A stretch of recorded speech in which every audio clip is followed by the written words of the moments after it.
আরও এক দফা বাড়ল চাল, ডাল, ডিম, মুরগি, পেঁয়াজের দাম। বাজার নিয়ন্ত্রণে ভোক্তা অধিকারের অভিযান।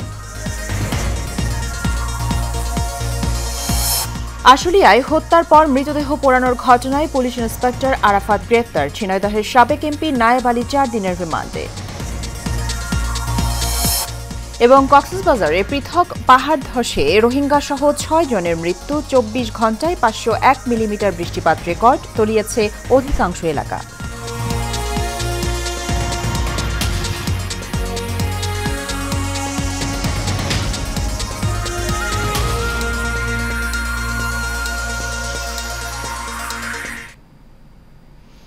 স্বাগত এশিয়ান নিউজে। দর্শক, পুরো সংবাদ জুড়ে সাথে আছি সুবর্ণা গোলন্দাজ। শুনছিলেন বিআরবি কেবল ইন্ডাস্ট্রিজ লিমিটেড সংবাদ শিরোনাম।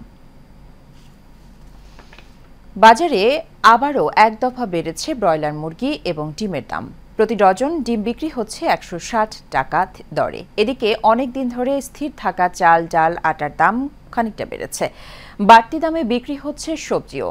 ক্রেতাদের অভিযোগ, বাজারে নানান সব কারণে হতাশায় ভুগছেন তারা। কাউসার আহমেদের রিপোর্টে বিস্তারিত।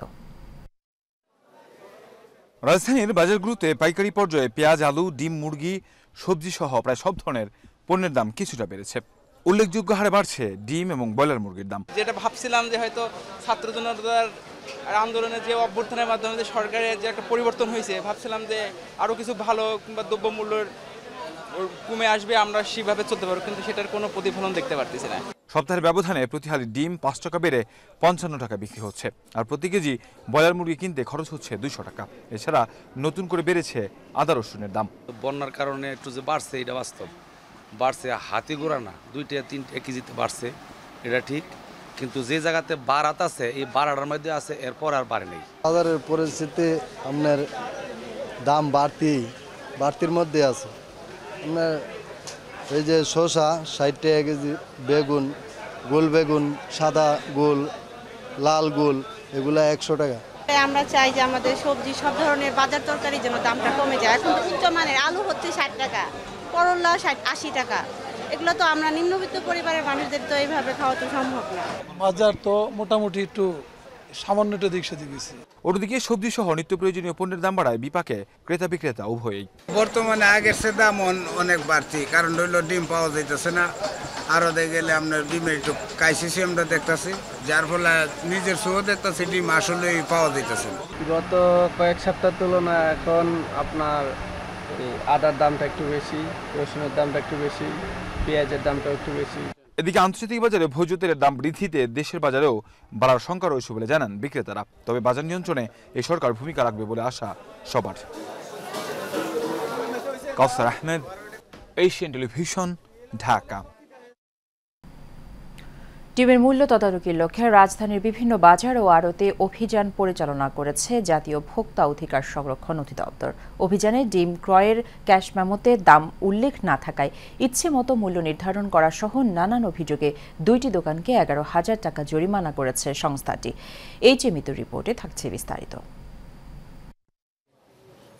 ঢাকা সহ সারা দেশে ডিমের মূল্য স্থিতিশীল ও সরবরাহ স্বাভাবিক রাখার লক্ষ্যে বাজার তদারকি কার্যক্রম পরিচালনা করছে ভোক্তা অধিকার সংরক্ষণ অধিদপ্তর। এরই ধারাবাহিকতায় রাজধানীর কাপ্তান বাজারে ডিমের আড়তে অভিযান চালায় সংস্থাটির একটি টিম।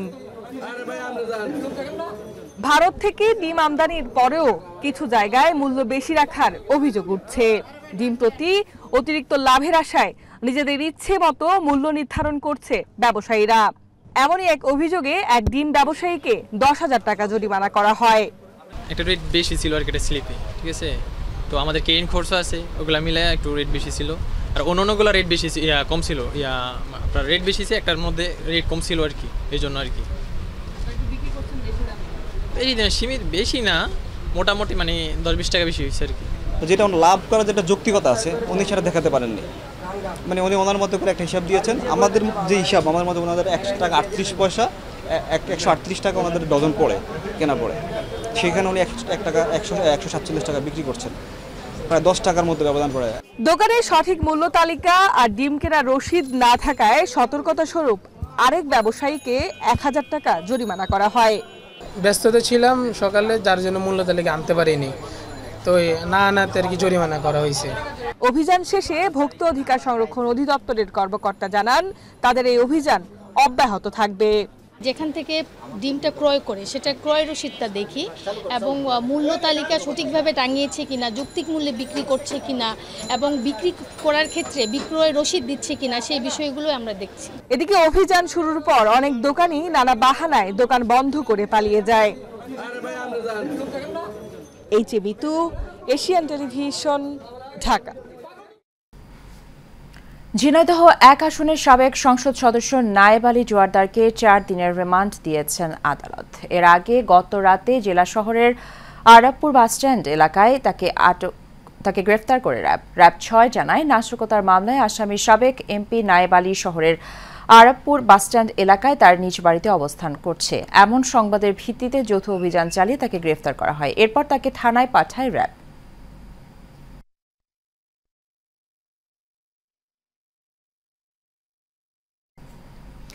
বৈষম্য বিরোধী ছাত্রদের সমালোচনার বিষয়ে আরও সংযত হওয়ার আহ্বান জানিয়েছেন বিএনপির স্থায়ী কমিটির সদস্য সেলিমা রহমান। সকালে জাতীয় প্রেস ক্লাবে প্রজন্ম দল কেন্দ্রীয় কমিটির আয়োজিত বৈষম্য বিরোধী ছাত্র আন্দোলনে নিহতদের পরিবারকে আর্থিক সহায়তা প্রদান অনুষ্ঠানে এই আহ্বান জানান তিনি। এ সময় তিনি বলেন, স্বাধীনতা পেলেও আন্দোলন চলছে কারণ দুষ্কৃতিকারীরা এখনও চক্রান্ত করছে। সেলিমা রহমান বলেন, আওয়ামী লীগ বিএনপি চেয়ারপারসন বেগম খালেদা জিয়াকে স্লো পয়জনিং করে এমন অসুস্থ করেছেন যে বিমান ভ্রমণ করে বিদেশে চিকিৎসা করার মতো অবস্থা তার নেই। বাংলাদেশ নিয়ে ভারত নানাভাবে চক্রান্ত করছে, এজন্য সবাইকে ঐক্যবদ্ধ হওয়ার আহ্বানও জানান বিএনপির এই স্থায়ী কমিটির সদস্য। বিভিন্নভাবে পরিচালনা করছে ভারত আমাদের সঙ্গে বিভিন্নভাবে এখন ষড়যন্ত্র করছে। যেখানে আমরা ঋণে জর্জরিত সেখানে আমাদের সবাইকে ঐক্যবদ্ধ থাকতে হবে। তিলে তিলে তাকে মারার জন্য স্লো পয়জনিং করা হয়েছিল, যার কারণে আজকে তিনি এমন অসুস্থ যে অসুস্থতার কারণে তাকে যে বিদেশে পাঠানো হবে, সেই বিদেশে যে 2.5 ঘন্টা পর্যন্ত উনি প্লেনে যেতে পারবেন কিনা সেই চিন্তা করা হচ্ছে। ডাক্তাররা সেগুলো পর্যালোচনা করছে। তার শরীরের এমন অবস্থা, তিনি মৃত্যুর সঙ্গে লড়াই করেছেন, কিন্তু তিনি আপোষ করেন নাই। কক্সবাজারে পাহাড় ধসে পৃথক ঘটনায় 6 জনের মৃত্যু হয়েছে। এর মধ্যে সদরের ঝিলংজায় মা ও 2 শিশু সন্তান মারা গেছেন, আর উখিয়ার রোহিঙ্গা ক্যাম্পে প্রাণ গেছে 3 জনের। গেল রাত 2টার দিকে ঝিলংজার দক্ষিণ ডিক্কুলে এলাকায় একই পরিবারের 3 জনের মৃত্যুর ঘটনা ঘটে। নিহতরা হলেন দক্ষিণ ডিক্কুল মিজানুর রহমানের স্ত্রী আখিমুনি এবং তার 2 শিশু কন্যা মিহা জান্নাত, নাইমা ও লতিফা ইসলাম। স্বজনরা জানায়, বৃহস্পতিবার রাত 2টার দিকে ভারী বৃষ্টিতে মিজানের বাড়িতে পাহাড় ধসে পড়ে। তাৎক্ষণিকভাবে মিজানকে জীবিত উদ্ধার করা হয়। পরে দমকল বাহিনীর সহযোগিতায় মিজানের স্ত্রী ও 2 শিশু মেয়ের মরদেহ উদ্ধার করা হয়। এদিকে উখিয়ার হাকিমপাড়া 14 নম্বর রোহিঙ্গা ক্যাম্পে পাহাড় ধসে মৃত্যু হয়েছে 3 জনের।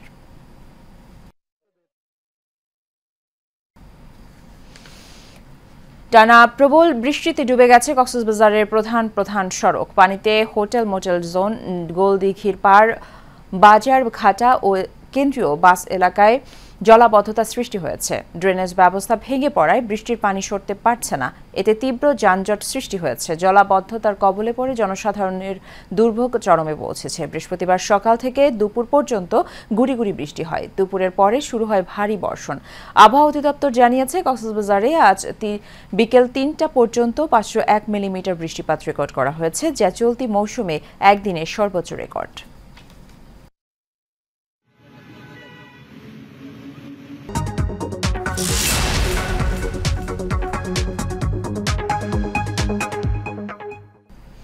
দেশের রাজনৈতিক পট পরিবর্তনের পর গেল সপ্তাহে অগ্রণী ব্যাংকের চেয়ারম্যান হয়ে এসেছেন ব্যাংকটির এক সময়কার ব্যবস্থাপনা পরিচালক সৈয়দ আবু নাসের বখতিয়ার আহমেদ। পূর্ব অভিজ্ঞতা নিয়ে ব্যাংকটিকে ঢেলে সাজাতে চান তিনি। এশিয়ান টেলিভিশনকে তিনি জানিয়েছেন সেসব পরিকল্পনার কথা। মিতুর রিপোর্টে দেখুন বিস্তারিত। একটা সময়ে রাষ্ট্রায়ত্ত ব্যাংকগুলোর মধ্যে ভালো অবস্থানে ছিল অগ্রণী ব্যাংক, কিন্তু খেলাপি ঋণ বৃদ্ধি, প্রাতিষ্ঠানিক সুশাসনের ঘাটতি ছাড়াও নানা অনিয়মে জর্জরিত হয়ে পড়ে ব্যাংকটি। দেশের রাজনৈতিক পট পরিবর্তনের পর ব্যাংকটির চেয়ারম্যান হয়ে এসেছেন একসময়কার ব্যবস্থাপনা পরিচালক সৈয়দ আবু নাসের বখতিয়ার আহমেদ। অগ্রণী ব্যাংকের নতুন এই চেয়ারম্যান বলছেন ব্যাংকটিকে এগিয়ে নিতে অনেক চ্যালেঞ্জ রয়েছে, তবে চ্যালেঞ্জ যাই আসুক ব্যাংকে এগিয়ে নিতে সবার প্রথমে ইচ্ছে থাকা জরুরি। সেই ইচ্ছে থাকলেই নির্ধারিত গন্তব্যে পৌঁছানো সম্ভব। সততা দরকার, অনেস্টি, স্বচ্ছতা দরকার, ট্রান্সপারেন্সি, আর একটা জিনিসের দরকার অ্যাকাউন্টেবিলিটি, জবাবদিহিতা। এই তিনটা জিনিসের উপরে বেস করে প্রতিটা লেভেল, যেটা কর্পোরেট গভর্নেন্সের মেন বলবো পিরামিড, মেন কি বলে এটাকে, স্তম্ভ, সেগুলিকে যদি কাজ করা যায় তাহলে কিন্তু সম্ভব আমরা টপ ব্যাংক হতে পারি।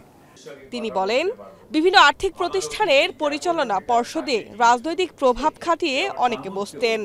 এরা তাদের নিজস্ব ব্যক্তিদের মাধ্যমে নামে বেনামে ঋণ নিতেন। এসব ঋণ না দিতে চাইলে ম্যানেজমেন্টের ওপর বল প্রয়োগও করা হতো। পলিটিক্যাল সাপোর্ট নিয়ে অনেকে বোর্ডে এসে লেফট অ্যান্ড রাইট লোন দেওয়ার একটা চেষ্টা করত, ম্যানেজমেন্টকে জোর জবরদস্তি করতো, এটা দিচ্ছ টাকা, বকাঝকা করতো। আমার সময় এটা হয়েছিল, কিন্তু ফেস করতে হবে। যারা strong backbone, they will be successful, তাদের কোনো অসুবিধা হবে না। খেলাপি ঋণ আদায় প্রসঙ্গে আবু নাসের বললেন, খেলাপি ঋণ আদায়ের জন্য পরিকল্পনা অনুযায়ী এগোতে হবে। ঋণ আদায়ের প্রথম শর্ত ব্যাংক ও খেলাপি ঋণকারীর মুখোমুখি বসতে হবে, তাদের সঙ্গে কথা বলতে হবে। এটার জন্য প্রচেষ্টা ব্যাংক ম্যানেজমেন্টে যারা আছে তাদের 100% এফোর্টস দিতে হবে, নাহলে কিন্তু সাকসেসফুল হবে না।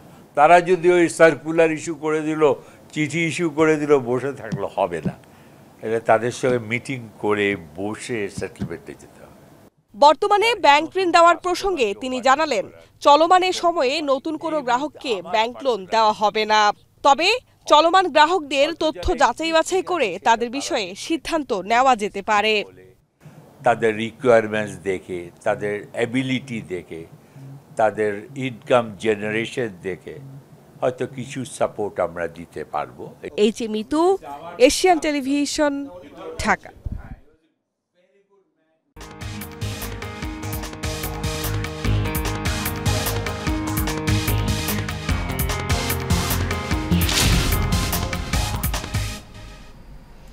এবারে আন্তর্জাতিক প্রসঙ্গ। আগামী 5 নভেম্বর অনুষ্ঠিত মার্কিন প্রেসিডেন্ট নির্বাচনকে কেন্দ্র করে ডেমোক্র্যাট প্রার্থী কমলা হ্যারিসের সঙ্গে আর কোনো বিতর্কে যাবেন না রিপাবলিকান দলের প্রার্থী ডোনাল্ড ট্রাম্প। স্থানীয় সময় বৃহস্পতিবার নিজের মালিকানাধীন সামাজিক যোগাযোগ মাধ্যম ট্রুথ সোশ্যালে দেওয়া এক পোস্টে এ তথ্য জানিয়েছেন ট্রাম্প। ট্রুথ সোশ্যালে ট্রাম্প লেখেন, তৃতীয় কোনো বিতর্ক অনুষ্ঠিত হবে না। এর আগে তিনি গত জুন মাসে প্রেসিডেন্ট জো বাইডেনের সঙ্গে বিতর্ক করেন। পরবর্তীতে ওই বিতর্কে বাইডেন ধরাশায়ী হলে তিনি প্রেসিডেন্ট প্রার্থিতা থেকে নিজেকে প্রত্যাহার করে নিলে তার জায়গায় আসেন ভাইস প্রেসিডেন্ট কমলা হ্যারিস। গত মঙ্গলবার তার সঙ্গে ট্রাম্পের দ্বিতীয় বিতর্ক অনুষ্ঠিত হয়। ওই বিতর্ক দেখেছেন 6,70,00,000 মানুষ।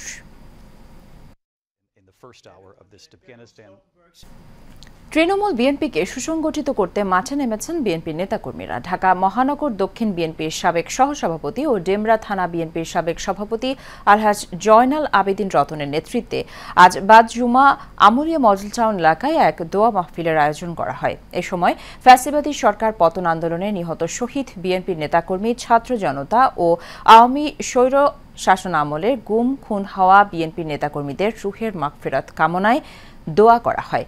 এতে উপস্থিত ছিলেন ঢাকা মহানগর দক্ষিণ বিএনপির সাবেক সহসভাপতি ও ডেমরা থানার সাবেক সাধারণ সম্পাদক, সাবেক কাউন্সিলর মোহাম্মদ আতিকুল্লাহ আতিক সহ সংগঠনের হাজারো নেতাকর্মীরা।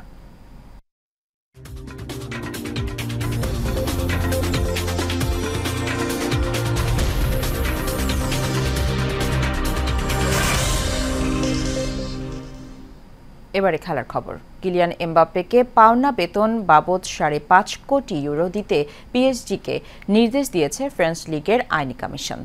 বৃহস্পতিবার কমিশনের নির্দেশ দিয়েছে বলে নিশ্চিত করেছে ফ্রেঞ্চ লিগ। তবে প্যারিসের ক্লাবটি এই সিদ্ধান্তে সন্তুষ্ট নয়। সামনে অন্য কোনো আদালতে আইনি লড়াইয়ের ঘোষণা দিয়েছে পিএসজি। এর আগে এমবাপ্পে ও পিএসজির মধ্যে মধ্যস্থতার প্রস্তাব দিয়েছিল কমিশন, তবে এমবাপ্পের দিক থেকে তা প্রত্যাখ্যান করা হয়। গত জুলাইয়ে রিয়াল মাদ্রিদে যোগ দেওয়া এমবাপ্পের অভিযোগ, পিএসজিতে অবস্থানকালীন শেষ 3 মাসের বেতন ও বোনাসের একটি অংশ তাকে দেওয়া হয়নি, যার পরিমাণ 5.5 কোটি ইউরো বা প্রায় 725 কোটি টাকা।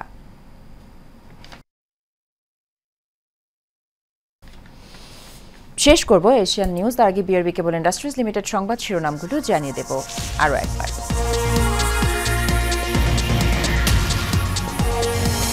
আরও এক দফা বাড়ল চাল, ডাল, ডিম, মুরগি, পেঁয়াজের দাম, বাজার নিয়ন্ত্রণে ভোক্তা অধিকারের অভিযান। আশুলিয়ায় হত্যার পর মৃতদেহ পোড়ানোর ঘটনায় পুলিশ ইন্সপেক্টর আরাফাত গ্রেফতার, ঝিনাইদহের সাবেক এমপি নায়েব আলী 4 দিনের রিমান্ডে। এবং কক্সবাজারে পৃথক পাহাড় ধসে রোহিঙ্গা সহ 6 জনের মৃত্যু, 24 ঘন্টায় 501 মিলিমিটার বৃষ্টিপাত রেকর্ড, তলিয়েছে অধিকাংশ এলাকা। এশিয়ান নিউজ এ পর্যন্তই। আমাদের পরবর্তী সংবাদ দেখার আমন্ত্রণ রইল। ধন্যবাদ সাথে থাকার জন্য।